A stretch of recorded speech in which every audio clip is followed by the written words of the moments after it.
రీసెంట్గా తల్లికి వందనం డబ్బులు పడినాయి కదండి, దిమ్మ తిరిగిపోయి స్కామ్ అవుట్ బయటకు వచ్చిందండి. ఇది న్యూస్కి కూడా వెళ్ళలేదు, న్యూస్కి వెళ్ళకుండా ఆపేశారు. అందుకని నేను వీడియో చేస్తున్నానండి. మీరు అందరూ జాగ్రత్త పడతారు, మీ డబ్బులన్నీ పోకుండా ఉంటాయని. తల్లికి వందనం పడ్డ డబ్బులు 2 రోజులు లేకపోతే 3 రోజులు లేకపోతే వారం రోజుల్లో ఆ డబ్బులు పేక్ అకౌంట్ అనుకుని చెప్పేసి ప్రభుత్వం వెనక్కి తీసుకుంటుందంటండి. కాబట్టి ముందుగానే మీరు తీసుకోవాలి. మా ఫ్యామిలీ నెంబర్ ఒక ఆవిడ డబ్బులు తీసుకోవడానికి వెళ్ళిందండి. డబ్బులు తీసుకోవడానికి వెళ్తే తర్వాత అక్కడ మొత్తం అంతా వద్దని చెప్పి తనకు 3,000 అవసరం వచ్చి అక్కడ తంబేసి ఒక ఈ సేవ సెంటర్లోని 3,000 రూపాయలు తీసుకుందండి. తర్వాత 10,000 రూపాయలు వదిలేసింది. తర్వాత తీసుకుందామని తర్వాత 10 రోజుల తర్వాత డబ్బులు తీసుకుందామని వెళ్తే ఆ ఈ సేవలు అడిగితే డబ్బులు లేవమ్మా, ఎక్కడ ఖాళీగా ఉందన్నారు. యాంటీ డబ్బులు ఏమైపోయినాయి అంటే, మరి మీరు టైర్ని డబ్బులు తీసుకోకపోతే ప్రభుత్వం వెనక్కి తీసేసుకుంటుందంటమ్మా. నేను రీసెంట్గా విన్నానని చెప్పాడు ఆ తీసేవాడు. తర్వాత ఆ అమ్మాయి వచ్చి నన్ను అడిగింది, యాంటీ ఏం చేస్తే బాగుంటుందని, ఇలా డబ్బులు అకౌంట్లో ఖాళీ అయిపోయినాయండి, మిస్ అయిపోయినాయి అని చెప్పేసి.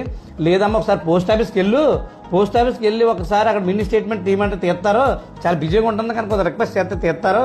తర్వాత అప్పుడు ఎవరు ఎక్కడ డెబిట్ అయిపోయినా తెలితే మనకని చెప్పాను నేను. తర్వాత అక్కడికి వెళ్ళి మినీ స్టేట్మెంట్ తీసిన తర్వాత బయటకు వచ్చింది ఏంటంటే, తను ఎక్కడైతే 3,000 రూపాయలు తంబేసి తీసిందో ఈ సేవ సెంటర్లోని ఆడే ఆ అమ్మాయి లేకుండా 10,000 రూపాయలు కూడా లాగేసుకున్నాడట. తర్వాత ఆ విషయం తెలిసి ఈ అమ్మాయి వెళ్ళి లేట్ చేయకుండా పోలీస్ స్టేషన్లో కేసు పెట్టింది. కేసు పెడితే పోలీసులు కేకేసి వాళ్ళ స్టైల్లో 4 తగిలిస్తే ఆడు నిజం ఒప్పుకున్నాడండి. ఈ సేవ సెంటర్ వాడు ఇప్పుడు కూడా ఈ సేవ తీర్చలేదాడు. అడ్రస్ ఏంటన్నా చెప్పను బాగోదో, తీర్చలేదు. తర్వాత డబ్బులు అమ్మాయికి ఇప్పించేశారండి. తర్వాత పోలీసులు ఆడికి ఫుల్ క్లాస్ స్పీకర్. అయితే ఇది న్యూస్ దాకా వెళ్ళలేదు, ఆగిపోయింది ఈ విషయం. ఇది మీకు అందరికీ తెలుస్తుందని చాలా మంది డబ్బులు పడ్డాక లేట్ చేస్తున్నారని చేయొద్దు. డబ్బులు పడ్డాక 1-2 రోజుల్లో డబ్బులు తీసేసుకోండి. లేదంటే పేక్ అకౌంట్ అనుకుని ప్రభుత్వం ఏం చేస్తుందంటే డబ్బుల్ని రిటర్న్ చేసుకుంటుంది. లేదంటే ఏంటంటే మీరు ఎక్కడ పడితే అక్కడ డబ్బులు పడ్డా లేదని చెక్ చేస్తుంటారు ప్రభుత్వం అకౌంట్లో కాకుండా ఈ సేవ సెంటర్ నెట్ సెంటర్లోని. వాళ్ళు మంచిలో అయితే ఓకే, లేదంటే మొత్తం మీ డబ్బులు గోయిందా లాగేస్తారు.